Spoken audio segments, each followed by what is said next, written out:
Hello and welcome to the Bell Mama Hypnobirthing and Positive Birth podcast. My name is Ellie Waddington. I'm a hypnobirthing teacher, antenatal instructor and positive birth coach, and I'm here to help you go into the birth of your baby with a positive mindset. Every week I share my top tips, advice and amazing birth stories to help you go from fearful and anxious about your birth to positive and confident. Make sure you hit the subscribe button and let's get into this episode. Hey gorgeous mama, welcome back to another episode of the podcast. I am so happy you're here. If you're new here, welcome. If you're not new here, welcome back. How have you been? This week I have the most amazing birth story to share with you. So this is the birth story of Hannah. She is a hypnobirthing teacher, a really passionate hypnobirthing teacher actually, from Wakefield, just outside of Leeds. And she had the most amazing, empowered home birth. She had originally planned a kind of a calm, serene sort of experience with a birth pool, but her labour happened a little bit quicker, a little differently than she anticipated. But the tools that she had up her sleeve through hypnobirthing meant that she just handled everything like an absolute goddess, like an absolute babe. And I just really, really enjoyed not only listening to this birth story, but then editing it afterwards, listening to it again. It's just amazing to listen to. You're going to love it. You're going to absolutely love it. But first, I just want to share a little bit of something exciting with you. So my online hypnobirthing and antenatal course, the Hypnobirthing Toolkit, has just won an award. I know. I'm a little bit blown away. I'm a little bit shell-shocked by it. That the Hypnobirthing Toolkit is now an award-winning hypnobirthing and antenatal program. Yeah. I know. So it won gold and it won Editor's Choice in the Mama and Baby Tots Awards. I literally just got the email a few days ago and I'm so grateful and I'm so happy. So if you are looking for an online course to get yourself prepared and positive for birth, to learn all the hypnobirthing techniques, to learn how you can apply them to all these different birth scenarios, how to turn around any fears that you have, how to get your birth partner prepared, this is absolutely the course for you. It's a hybrid course, so it's a lot of pre-recorded content, but also we have lots of live sessions and we have the interactive, supportive Facebook group as well. So this is absolutely for you, and I am so excited to welcome you into the toolkit and to support you on your positive pregnancy and birth journey. You can find the link in the description below. So enough about that. Let's get on with listening to Hannah's amazing home birth story. Here it is. Hello, I'm Hannah. I am a hypnobirthing teacher. I live in West Yorkshire, so in Wakefield, and I've been teaching hypnobirthing now for the past 5.5 years. I'm very passionate about birth. I've got 2 children myself. I've got Lucy, who's 6 years old, and I've got Jake, who's just turned 6 months old. I'm here today to talk about Jake's birth. I am very passionate about pregnancy, about birth in general. I live, eat and breathe it for the past 5.5 years. That's what I've done. I've worked with over 300 families from all over the world, from over in America to Australia, and the majority of them, a majority of the expectant parents I work with are here in Wakefield in West Yorkshire. I had, I think really the best place to start with is probably Lucy's pregnancy. So I'll just quickly talk about that. I know we're here to talk about my little boy's home birth, but I guess it all started back in 2017 when I was pregnant with Lucy. I had a very high risk pregnancy, and that's how I found hypnobirthing essentially. I suffered with quite bad pregnancy anxiety at that point, from having such this high risk this high risk experience, I guess. And I sort of Googled, is it possible to have a calm birth? And hypnobirthing came up. Now, sort of 6.5 years ago, hypnobirthing wasn't something that was very mainstream. But I forced my husband on a course, much to his dismay. And even though we'd had this really anxiety-fueled pregnancy, we went on to have this incredible birth. And I know I'm not here to talk about that, but I guess that sort of leads into talking about Jake's birth. Because it was a tough pregnancy, which actually made me wait 6 years 5 years really, to try for another baby because it was so difficult. But it was essentially hypnobirthing that allowed me to go on to decide to have a second child, because I wasn't quite sure if I wanted to do it or not. I wasn't sure if I wanted to put myself through that pregnancy again. But I thought, you know what, it's a completely different experience this time round. It might be very different. So I did fall pregnant again. We were trying for about a year. And I fell pregnant with Jake in February last year. So February 2023 is when I found out I was pregnant, should I say. And yeah, the hypnobirthing really helped me to sort of stay calm, because I was obviously feeling quite anxious that we were going to have another sort of difficult pregnancy. And everything was sort of plain sailing up until the 12-week scan. Everything was absolutely fine. We agreed to the testing that they do at the 12-week scan. And unfortunately, a few days later, I did get a phone call and I got a voicemail from my midwife. And I sort of listened to this voicemail and my heart just sunk. And I thought, oh my gosh, you know, there's something wrong. What is it? What could it be? And I thought it was one of the genetic abnormalities had come back, saying that was high. And it wasn't that. It was actually something called low PAP. So this is where there's a protein in the placenta, and they were saying that essentially what they said is that the placenta isn't functioning as well as what it should do. So it's not getting all the nutrients to the baby. Now, with being a hypnobirthing teacher, I had heard of low PAP before. And fortunately, using all of my knowledge and using all of the techniques, the hypnobirthing techniques, I was really able to stay calm throughout that. Had I not have had the hypnobirthing, all the knowledge, I really do think I would have gone into a panic. So I did a lot of research on low PAP. They advised for me to take some aspirin to thin the blood. I mean, I have wrote a blog about this. I know we're not here to talk about sort of low PAP, but I do think it's important for me to stress that I did have another high risk pregnancy. I was advised that I would be induced before my due date, that to expect a small baby. I was told that my chances of preeclampsia would be higher. That I had to birth on the labour ward. I wouldn't be allowed in the birth centre or a home birth. So straight away hearing lots and lots of negatives right from 12 weeks. But I'm just so thankful that I had the hypnobirthing, because I was really able to stay calm throughout that, using everything that I'd already had from Lucy's birth and also from being a hypnobirthing teacher myself. Because I guess hearing the words the placenta isn't working properly can just put the fear into anybody. But I was able to just stay quite focused. I went on to do more research about it, and I decided that actually I was going to do what was right for me. And I actually did plan a home birth against the recommendations of my care providers. I thought, you know what, home birth is the right thing for me. It's going to be the best thing for me and my baby. The only thing that would have stopped me from having a home birth was if I did develop preeclampsia. So that was something I was aware of. Now, Jake's due date was the 19th of October, 2023, and I actually thought that was miles wrong. I was thinking that can't be right. I think it's more November. So I was like, no, it's definitely not that. But on the 10th of October, I actually went into labour. So I'll tell you a little bit about the birth, because obviously that's what I'm here for. So yeah, on the 10th of October, it was a glorious day outside. It was so nice. It was really sunny. And I'd woken up about 4 o'clock in the morning, feeling sort of like period pains. And I thought, oh, do you know what? This is a little bit of a practice run. Now, prior to this, that was the Monday. Prior to this, on the Saturday, this might be a bit too much information, but, you know, I'm a bit of an oversharer. I'd been to the toilet and I'd had a wee, and I'd sort of finished having my wee. And suddenly, sort of like this, what I could only describe as like an extra wee happened. And I was like, oh, right, okay, this is strange. This has never happened before. Could this be my waters?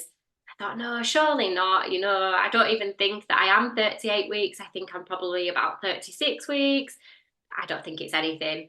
Now that morning on the Monday, I did ring I rang triage and rang my midwife and just explained what had happened. They said, oh, do you know what? I think you'll be fine. I don't think it will be your waters. So I thought, yeah, it's okay. Like, let's not worry about it.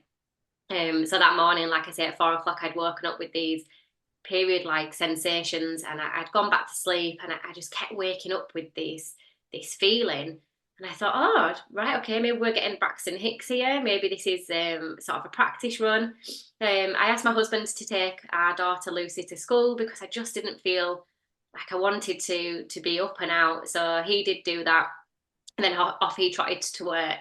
And I went downstairs and I thought, you know what, I'll have something to eat. So I had a bowl of porridge, and I came back up and I thought I'll go back to bed again. I just want to make sure that I'm feeling refreshed.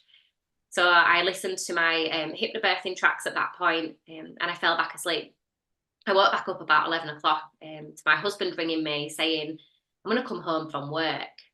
And I said to him, no, don't come home from work. Like, honestly, I'm absolutely fine. Don't come home from work. You don't need to do that. He was like, no, I am. I'm going to come home. So I thought, oh, right, okay, fair enough. I really don't think you need to, but that's okay.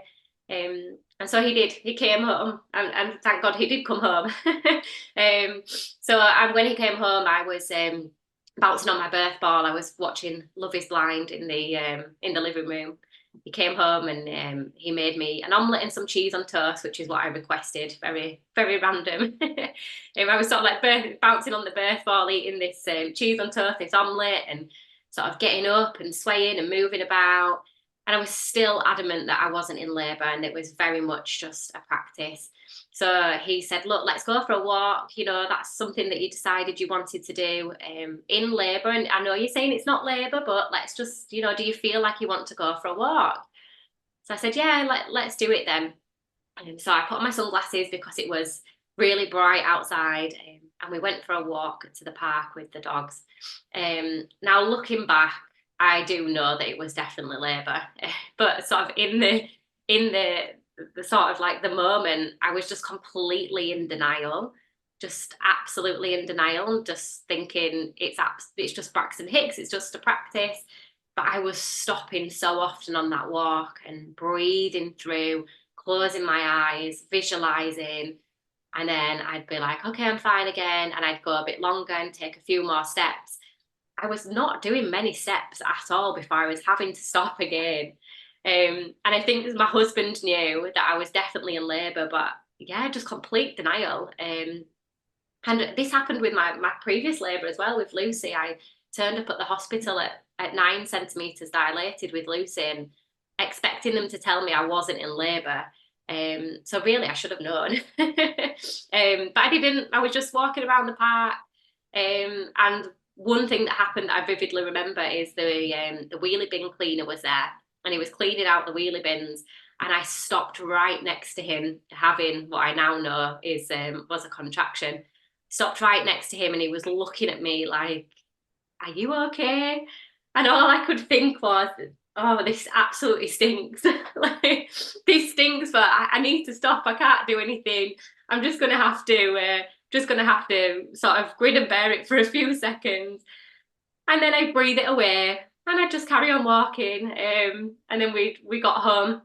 And yeah, we got home, and I went back to bed again. I was like, no, I'm going to go back to bed. I'm going to sleep. Anybody that knows me knows I love to sleep. So that's exactly what I did. I started to actually use essential oils at this point. I thought, you know what, these are, even if it is Braxton Hicks, even if it is practice, I'm still going to utilise all of the hypnobirthing techniques because these are quite strong, and I do need something to help me through. So I was using affirmations in my own mind. I'm just telling myself to relax my body as much as possible, because even if it's not labour, that's going to be really beneficial. Sorry if you can hear my little boy in the background. He is okay. He's not on his own. He's with my sister. Oh yeah, so I'd gone back to bed, and I was utilising all of the hypnobirthing techniques because I thought, even if it's not labour, I still need to relax my body. I still need to allow my body to do what it needs to do. This is still beneficial. Obviously, my body is doing something. So I put on my hypnobirthing tracks. I was using essential oils, and I was just telling myself to just relax as much as you possibly can. So that's what I did. I went back to bed, but not for long. I woke back up, and it was my husband that actually said, do you think that we should ring and just make them aware that we think that you're in labour? So I said, well, yeah, no, let's not bother. I said, I'm not in labour. He said, well, do you know what? I'm going to start timing things, and I'm not going to tell you about it, but I'm just going to start timing. So I said, yeah, that's fine. Go ahead. So he started timing, and I think it was about after 10 minutes, he was like, Hannah, I know that you think that you're not in labour, but I really think that you are. And I'm just going to ring and just give them the heads up. So I was like, yeah, that's fine. You do you. That's all your bit anyway. I'm not doing that. So he did. He rang them and said, look, I think my wife's in labour. We're planning a home birth. And they said, has she felt the baby move? Now, I remember when I was in labour with Lucy, that she was really active as a baby, sort of she was moving a lot in labour. But I hadn't felt Jake move for quite a while. And it was only when they asked that question that I said, do you know what? I haven't felt him move, no. So they was like, right, well, would you mind coming down to triage and we'll just sort of hook you up and we'll see what's going on. And I was like, yeah, that's fine. I'll come down, you can have a look, see what's going on, and I'll just come back home. So I got changed and I got into a dress because I was absolutely boiling. Um, and I remember saying to my husband, before we get in the car, I'm just going to go to the loo. And I went into the bathroom and I said, oh my God, I can't get in the car. Like, I think I need to poo. I was like, I feel like I need to poo, but I know that that is not me needing to poo. I know that that is me saying that I'm about to have a baby. So I was like, look, don't panic. Like, there's no need for anybody to panic. I'm okay. And I've always said I'm fine at giving birth. I feel confident. I trust my body. I am okay. Even if I do this on my own, I'm fine. I completely trust the process. But I would like somebody here for when Jake is born, especially because I haven't felt him move. We don't know if there's midwives on the way. So I cannot get in that car. Like, there's no way that I can get in that car. And I said to my husband, I think you might have to ring 999 just because I do want somebody here for the baby. I'm okay though. I'm fine. I can do this. I had no doubt in my mind that I would be fine giving birth. I felt really confident about it. So before he rang 999, he got my TENS machine out for me and he put that on my back. He brought me a comb to hold as well. And these are all things that I just didn't think about. I think I was at this point so deep within now, really sort of thinking, okay, Hannah, this is labour. And this was I'd say about 2:30 in the afternoon, that I finally admitted, okay, I think I'm in labour. So yeah, I had my TENS machine on, I had the comb in my hand, and I really went within at that point, and I was really focused. Sort of like I had no awareness other than saying, I think you need to ring 999. That was it, and then shut off from the outside world, and I went very within, and I was just focusing on each contraction or surge that I was having. So I was sort of clutched to the toilet bowl. Sort of like holding on to this toilet bowl, and I just refused to move. I was like, I'm not moving. This is where I feel comfortable. We did actually have a birth pool in the living room. Not a drop of water went in that birth pool. Unfortunately, we didn't have time to set it up. I was in the bathroom clutching the toilet.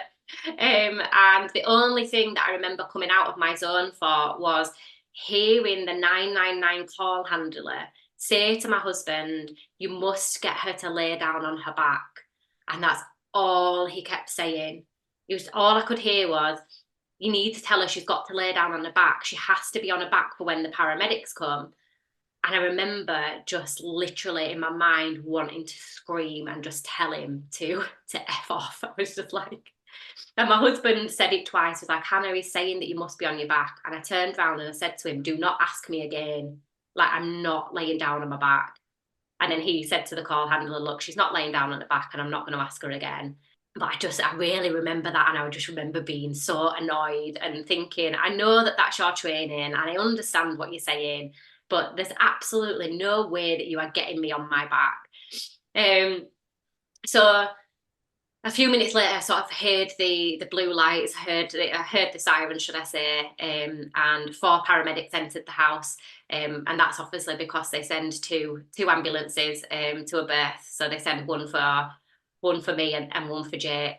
And the female paramedic came into the bathroom, And she started to try and talk to me. And I said to my husband, I can't talk.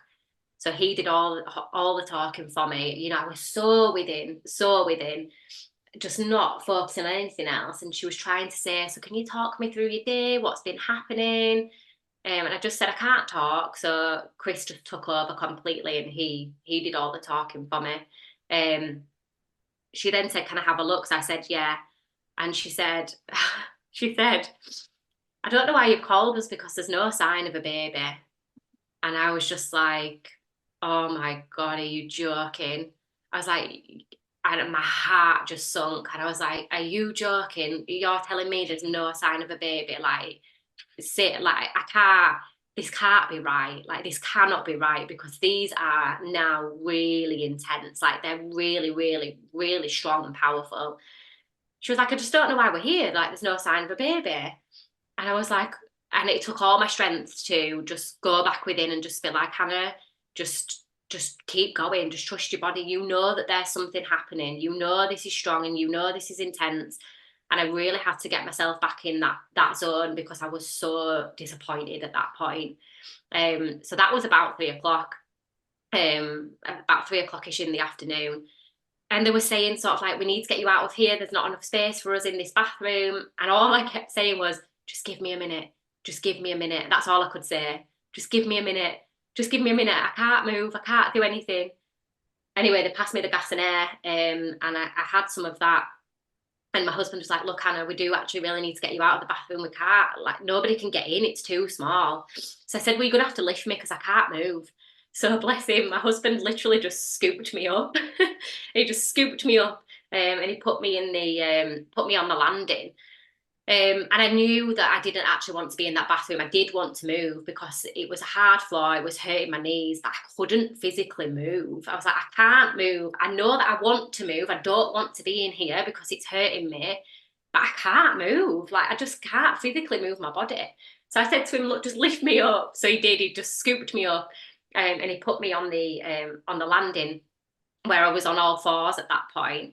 And he said, do you want the birth ball? And I was like, yeah, get me the birth ball.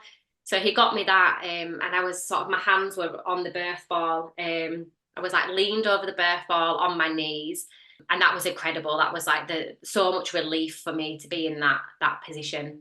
So at this point, I'm sort of breathing in the gas and air, but still using my hypnobirthing breathing technique, and I'm breathing in the gas and air.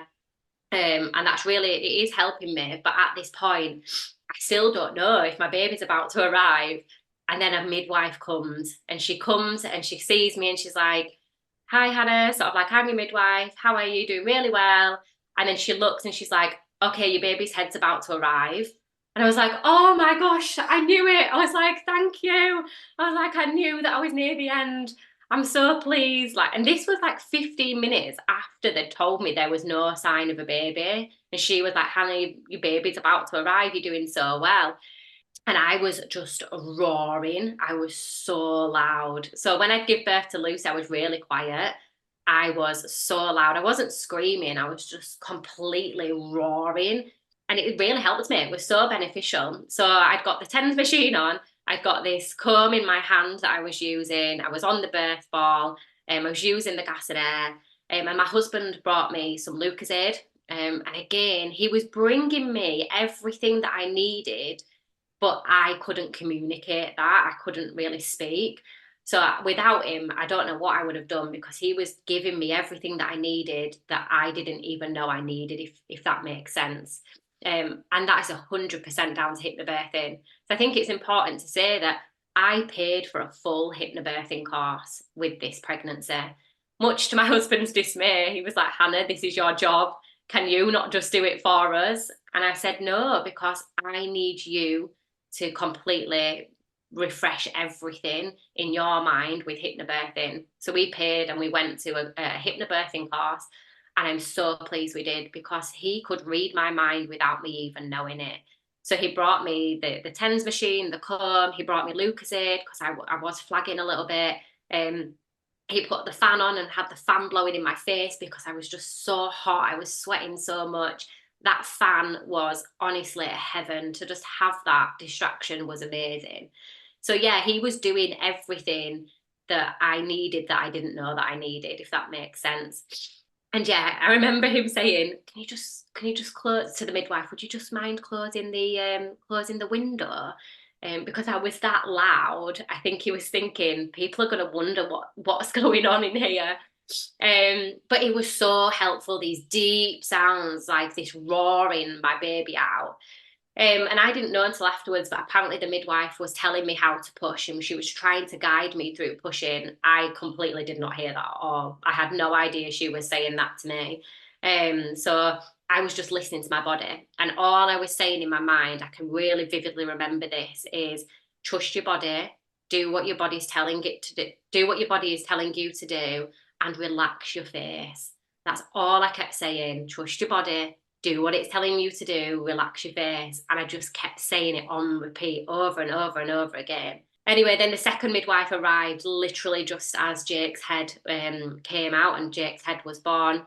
And the relief in that moment of his head being there was just like, oh my gosh, thank God, because I honestly didn't know how much longer I had. I was assuming it was going to be hours because the paramedic had told me they'd not seen anything. And I think this is proof to say that it doesn't matter how many centimetres dilated you are, birth can happen at any point. So I'd gone from no signs of a head to sort of within half an hour and 15 minutes to the head being born. So yeah, I give birth to his head, and again, sort of really within, it was really intense at this point. And again, I was picking up on the randomest things. So like I said, I picked up on the fact that the paramedic had said to lay on my back. And the next thing I picked up on was the midwife saying, have you got the cord ready? And for some reason, have you got the clamp for the cord ready? And for some reason, I really tuned into the fact that she'd said clamp for the cord. And I just shouted, do not cut that cord, do not clamp that cord. And I just said it and then went back within again. So I just said my piece and then went totally back in again. I went, do not clamp that cord. And then, yeah, and then the rest of his body was born. And they sort of passed him through under my legs up to me, where I had immediate skin to skin with him. And it's only at that point when I opened my eyes, my eyes were closed throughout the whole thing. I was really, like I say, focused. I opened my eyes and I realised I was on the landing of my house, and there were 4 paramedics, 2 midwives and my husband. And I sort of was like, oh, hi. And I just didn't even have an awareness that they were there, really. And yeah, I put him on my skin to skin and I was just saying, hi. I was like, we've done it. We did it together. And I just kept saying hi to him. And my husband kissed me on my forehead and was like, you've done it. And I'm so proud of you. I can't believe you've done it. And yeah, he was absolutely perfect. He did have, he had a true knot in his cord, which they said was quite lucky. So I sort of waddled over to our bedroom, and I got in bed with him, said bye to the paramedics and sort of thank you to them. I do know that paramedics don't love births, so for them it was probably a bit of not the best day for them.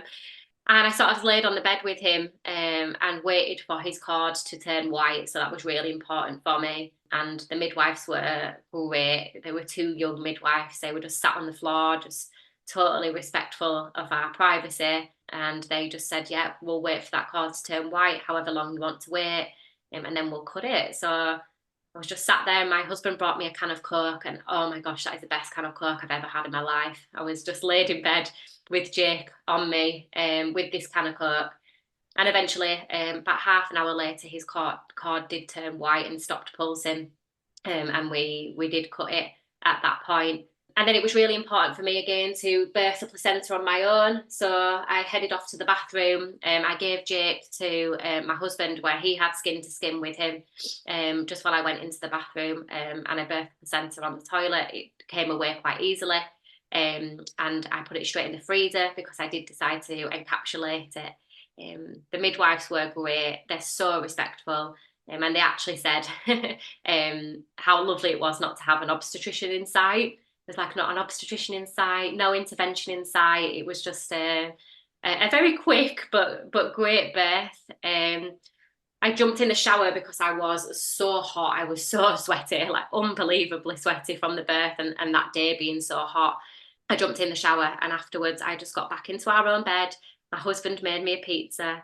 I breastfed Jake, and yeah, I just laid with him in that moment. And I think it's only really then that it sunk in that I had been in labour. So for the whole of it, I was completely in denial right up until that last hour, literally the last hour of giving birth, where I thought, okay, I am in labour. But I honestly do think that that is the hypnobirthing. Again, I'd used distraction techniques. I'd felt confident. I just really was able to manage throughout all of that, probably up to being fully dilated. Essentially, I didn't have any examination, so I don't know. But up until being fully dilated, I was able to just use everything, all of my hypnobirthing techniques to help me to manage throughout. And I think the main things for me were listening to the tracks, the hypnobirthing tracks. It was the affirmations that I were repeating to myself throughout. They were so useful for me. The breathing technique, the essential oils, and then my husband. Honestly, my husband, like I say, was just incredible. I could have done it on my own. I know I could have done it on my own, but he gave me the things that helped me to continue, especially within that hour. Now, I know that that birth story for some people probably sounds a bit hectic, a bit almost maybe even traumatic, but it absolutely was not, because I was so focused and because I was so within, because I felt so confident. For me, it felt so positive. I'd got my home birth. And yes, it wasn't in the pool like I intended. It was very, very different to that, but it was exactly what I wanted. Apart from the fact that I completely ruined our landing carpet, that is completely ruined. I do need a new carpet. However, I don't want to now get rid of this carpet because it's got memories. I need a new carpet, but there's memories. Every time we've cleaned it as much as we can, but there is sort of a little faint patch. Every time I walk over it, it does sort of make me just make me feel so proud of what I did in that moment. But yeah, essentially I think, things could have looked very different for me, especially with the high risk labour. I could have potentially been induced in a hospital setting, which there is absolutely nothing wrong with that, and you can still have a positive experience. But for me, it was the confidence and the knowledge from hypnobirthing that allowed me to say, okay, do you know what's right for me? This home birth is what's right for me. And whilst it was very different to what I was expecting, it still was so empowering. I still felt absolutely incredible afterwards. And I did have a chat with my husband as well, because I thought, I need to just check that he's okay, because, for him, it will have been a completely different experience. But he was fine as well. I was like, yeah, I was fine. I knew that you were okay. I knew that you could do it. I knew that you were absolutely fine. He said, and I knew that all we were doing were just getting somebody there for if Jake needed a bit of assistance. And he was like, that's all we needed. So yeah, two very different births. Lucy was born in a birth centre, but she was more of a quiet, calmer birth. Jake was more of a loud, hectic birth, but I still look back on both of them experiences and think to myself, I did it, and it was so empowering, so empowering. Two of the best experiences of my life, and I 100% put that down to hypnobirthing. I think the confidence that you get from the knowledge you get on a hypnobirthing course is second to none. Just having that level of confidence and that trust within your body. I 100% trusted my body to do what it needed to do. And I must have been doing it right, because the midwives were telling me how to push. I was not listening to them because I couldn't listen to anybody. I was listening to my body, but they were saying, yep, you're doing perfect. That's exactly what we want. So they thought I was listening to them. Actually, I wasn't. I was listening to my body, and I was doing exactly what was needed. So yeah, I did forget to mention that I did get a shower before they arrived. That was really useful for me as well, the warmth of the water. I actually don't think I would have liked the birthing pool, because I couldn't stay still. So I did get in a shower, and I found that really useful too, sort of the warmth of the water. I was swaying in the shower, breathing through the surges, the contractions. I found that really useful in the early stages as well. So I'd done everything really. I'd eaten, I'd slept, I'd gone for a walk, I'd had a shower, I'd used all of my hypnobirthing techniques. So I combine everything together, and I think that's what allowed me to have this really positive experience of birthing Jake at home. So yeah, and I guess that's it really in terms of the birth. I mean, we've had a few experiences of having to have Jake back in hospital since, and actually I've used all my techniques at that point as well. The breathing techniques, the coping strategy, all of the hypnobirthing still come into play after he's been born. So we have had a few sort of hospital admissions with him, but everything's been fine. But in them moments where you feel like you could panic and you could be sort of feel like I can't do this, I've just used my breathing, I've used visualization, I've used hypnosis to help me to manage after the birth as well. So I'll always say to my hypnobirthing couples who come do hypnobirthing with me, this isn't just a technique for birth, these are techniques for life. And I've used them so much in this past 6 months. So yeah, I'm so thankful to the hypnobirthing, the techniques that we have, to doing a full hypnobirthing course again as well. I'm really proud of ourselves for doing that, because I could quite easily have said, no, I'm not doing that. You know, I teach this every day. But luckily my husband got so much from that as well, because he was just incredible and I couldn't have done it without him. I guess sort of in a nutshell, that is the birth. I mean, I have typed it up over on my website if anybody does want to have a read of it. I think it's really difficult when you tell your birth story, because sometimes you miss bits out and sometimes you forget about things. So there might be a few additional things on the if anybody did decide to read it, but that's sort of how I remember it. And my husband said that I did great. He was like, I'm so proud of you. You did such a good job. And I like to hear his side of ththings as well, because it will have been a very different experience for him. So I asked him straight away. So I was like, what do you remember? Like, what do you remember of it? How did I do? So, and he just said, yeah, you were incredible. You did so well, and I'm so proud of you. And it brought us so much closer together.